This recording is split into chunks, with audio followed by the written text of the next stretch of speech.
കോഴിക്കോട് താമരശ്ശേരി സ്വദേശി അലീന ബെന്നിക്ക് അധ്യാപികയായി നിയമാംഗീകാരം ലഭിച്ചു. ആത്മഹത്യ ചെയ്ത് നാളുകൾക്ക് ശേഷമാണ് നിയമന ഉത്തരവ് ഇറക്കിയത്. ശമ്പളമില്ലാതെ 5 വർഷം ജോലി ചെയ്യേണ്ടി വന്നതിൽ മനം നൊന്ത് അലീന ആത്മഹത്യ ചെയ്യുകയായിരുന്നു. മാർച്ച് 15-നാണ് ഉപജില്ലാ വിദ്യാഭ്യാസ വകുപ്പ് ഉത്തരവിറക്കിയത്. വിവരങ്ങളുമായി അബിന ചേരുന്നു.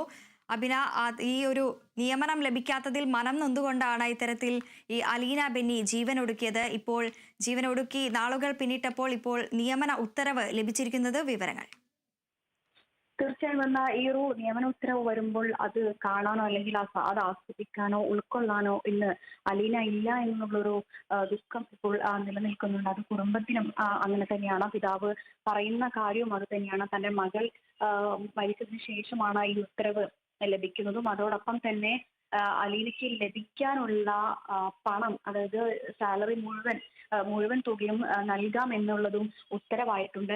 ഈ ഒരു ഉത്തരവിന് പിന്നാലെയാണ് പിതാവ് ഇക്കാര്യം വ്യക്തമാക്കിയിരിക്കുന്നത്. അതായത് തന്റെ മകൾക്ക് ഇത് ഒരിക്കൽ പോലും ആസ്വദിക്കാൻ കഴിഞ്ഞില്ല, അല്ലെങ്കിൽ അവൾക്ക് ഇത് നേടാൻ കഴിഞ്ഞില്ല. അതിനു മുൻപേ മകൾ പോയി, ഇനി ഇത് കിട്ടിയിട്ട് എന്ത് കാര്യം എന്നുള്ളത് തന്നെയാണ് പിതാവ് പ്രധാനമായും പറയുന്ന ഒരു കാര്യം. ഈ അലീന ബെന്നി ആത്മഹത്യ ചെയ്ത് 1 മാസം പിന്നിടുന്നതിന് മുൻപാണ് ഇപ്പോൾ ഇത്തരത്തിലൊരു അംഗീകാരം ലഭിച്ചിരിക്കുന്നത്. അലീനയെ LPSC ആയി മാർച്ച് 15 മുതൽ നിയമിച്ചുള്ള നടപടിക്ക് താമരശ്ശേരി ഉപജില്ലാ വിദ്യാഭ്യാസ ഓഫീസർ അംഗീകാരം നൽകിയിരിക്കുന്നത്. പ്രതിദിനം 955 രൂപ നിരക്കിൽ 9 മാസത്തെ ശമ്പളം അലീനയുടെ കുടുംബത്തിന് ലഭിക്കും. അതോടൊപ്പം കോടഞ്ചേരി സെന്റ് ജോസഫ് LP സ്കൂളിലേക്ക് അലീനയെ മാറ്റി നിയമിച്ചത് മുതലുള്ള ആനുകൂല്യം മാത്രമാണിത്. കഴിഞ്ഞ ഫെബ്രുവരി 19-നാണ് അലീന ബെന്നിയെ കട്ടിപ്പാറയിലുള്ള വീട്ടിൽ ആത്മഹത്യ ചെയ്ത നിലയിൽ കണ്ടെത്തിയത്.